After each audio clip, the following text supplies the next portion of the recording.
Good morning, late morning. I found a long video that I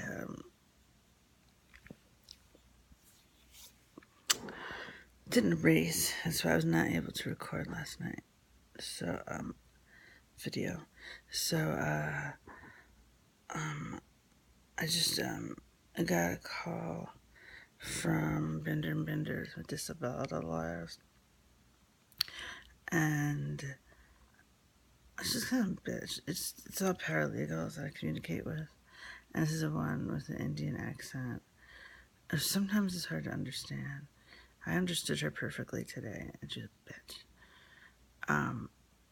They have all my medical info, hospitalizations and all that stuff, records. But she was like, oh, and then, no, I'm not gonna do that. She told me they need notes and records from New Beginnings, and that's where I go to therapy. And she's like, we got Dr. Marola's letter, but we need actual notes and records because the judge is holding up the case because we don't have this. And I've left numerous calls and no one returns my calls. So I was like, they don't have a receptionist anymore. So I know it's really hard to get through to them. But I have Dr. Marola's number and I can text her.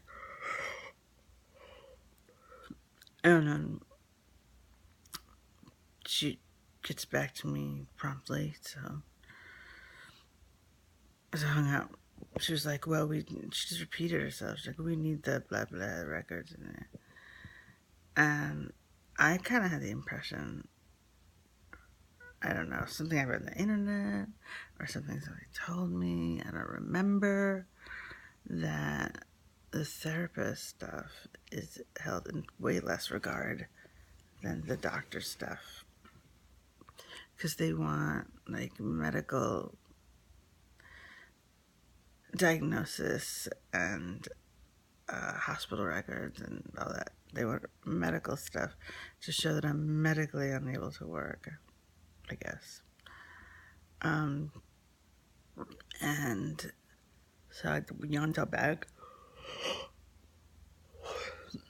I haven't been up for very long. I haven't had the caffeine yet. So I was like, I saw the letter that Danielle wrote, and it was very specific. It wasn't rambling. It was, I don't know, it was like, I'm in partial remission. I take my meds and keep my appointments. I'm a good patient, but I have a long way to go before I'm fit to work. I have a hard time with daily activities, daily responsibilities, self-care, everything that would make me a loser, unable to work. Wouldn't those be a condensed form of her notes? That's not just her random observations. And records. I guess like records would be, what are records? When I showed up, my appointments. But no, I don't know. I don't know what that means for them. So I sent her a rather long text explaining, pretty much reiterating what I just got from this call. So she was like, I will call, like seconds later, she said, I will call in 1 hour and hopefully straighten this out. And she could be very brisk.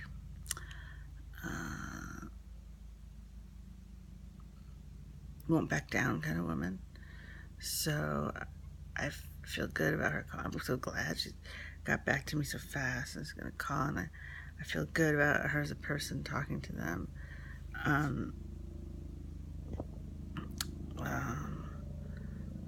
are we?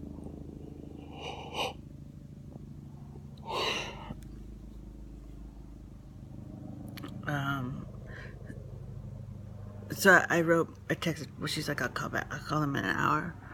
So I texted her back, thank you so much. What a drag. And then she texted back, this is the way it goes. I'll handle it. Like, giving me the impression it's very typical. Like Bender and Bender are so disorganized, and the judge was actually formidable, but I don't know, maybe there's chaos in the courthouse. So I don't know. And overall, I've regretted hiring Bender and Bender at the time that I did. I had just come out of Mather, partial hospitalization. I was feeling very vulnerable. And everyone, all the other patients there were like, you need a lawyer. Like, I was rejected like 3 times until I got a lawyer. They really know what they're doing. So, and they were like, just use Bender and Bender.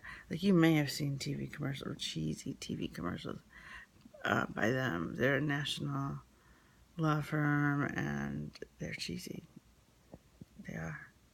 But they hold themselves out to be experts in this field. And I was told by all these patients that they had great luck with Bender and Bender. And I could have looked up other smaller, let's just say this because I just woke up a little while ago. I haven't that cook yet.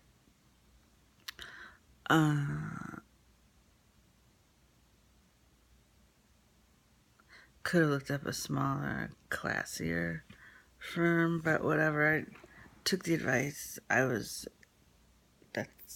is my nutshell. So that is what I did. And I have to pay them. Like, I don't pay out of pocket. If I don't win, I don't have to pay them a penny. It's good. I mean, it's usually how it is with lawyers. But if I win,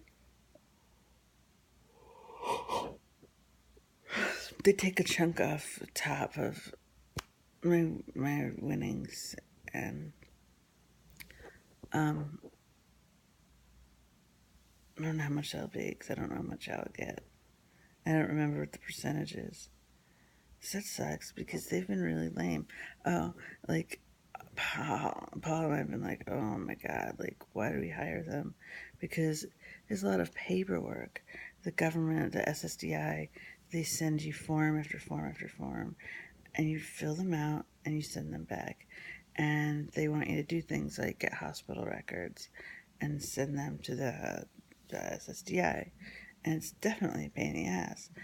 And so as a service that Bender and Bender does, but you have to constantly communicate with them about your information. Like, why don't we just directly deal with, or just do the paperwork? Like, they'd call to want to know all the information for the paperwork.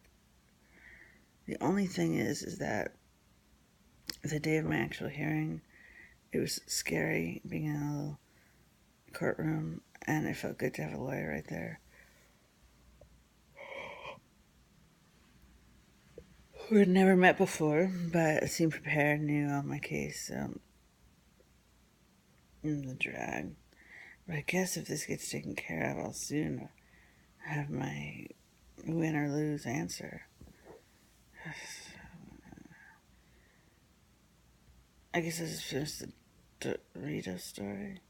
Oh, I figured out last night that I didn't take my Lamictal, which is a nighttime nighttime med, for 2 days, 2 nights, because I 2 nights I got distracted. I got distracted once I was talking to Paul and putting my pills in my little spot, and then another night, like, Poppy came in, distracted. So Paul forced me to put my pills in my pill dispenser, which is smart.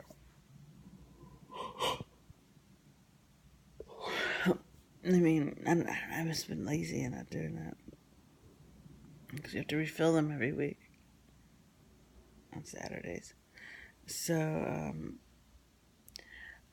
I think I was going real downhill in mood, and I was picking fights with him, or not fights, but fault finding with him.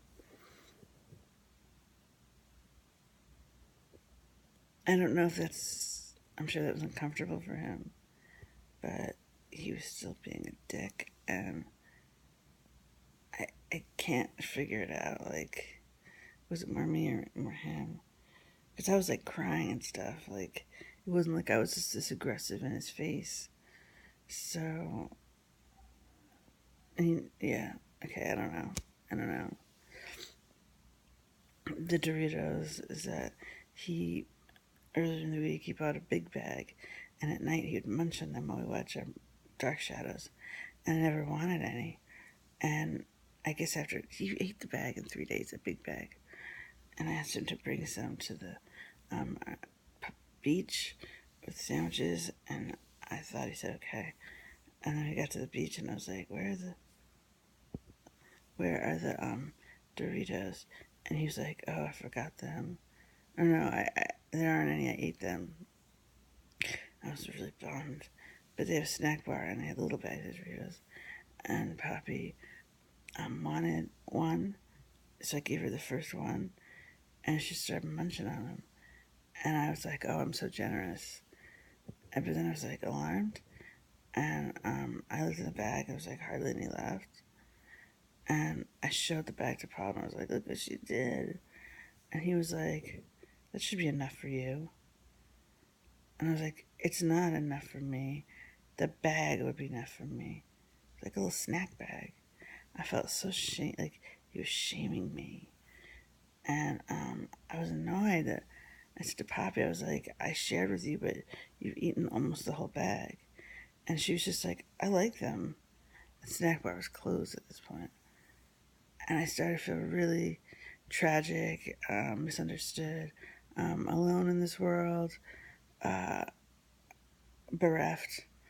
And I was like, why won't anyone acknowledge what's just happened to me? Why won't anyone feel for me that I shared and she ate like the whole bag, and you fat shamed me or food shamed me and seemed to know how much I need. And when I complained further, you were like a wall and had no, because you're so like, anything Poppy does is okay, and it's best that Poppy eat.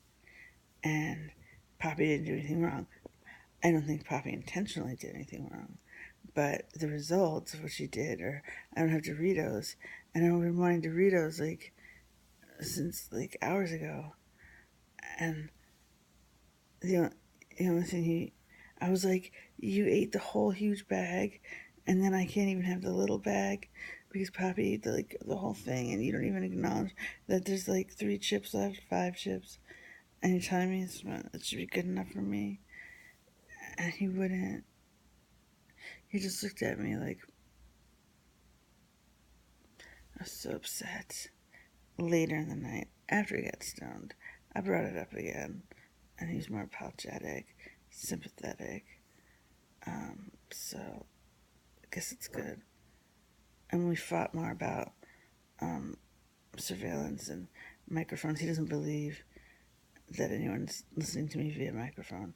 He acknowledges that everything you type into the internet, they're tracking, but he just doesn't believe that the technology exists to spy on us via our mics, but the information is out there, and we both read it, and he still doesn't believe I understand.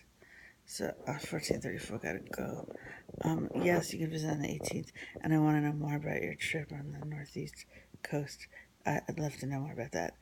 Okay, thank you, bye.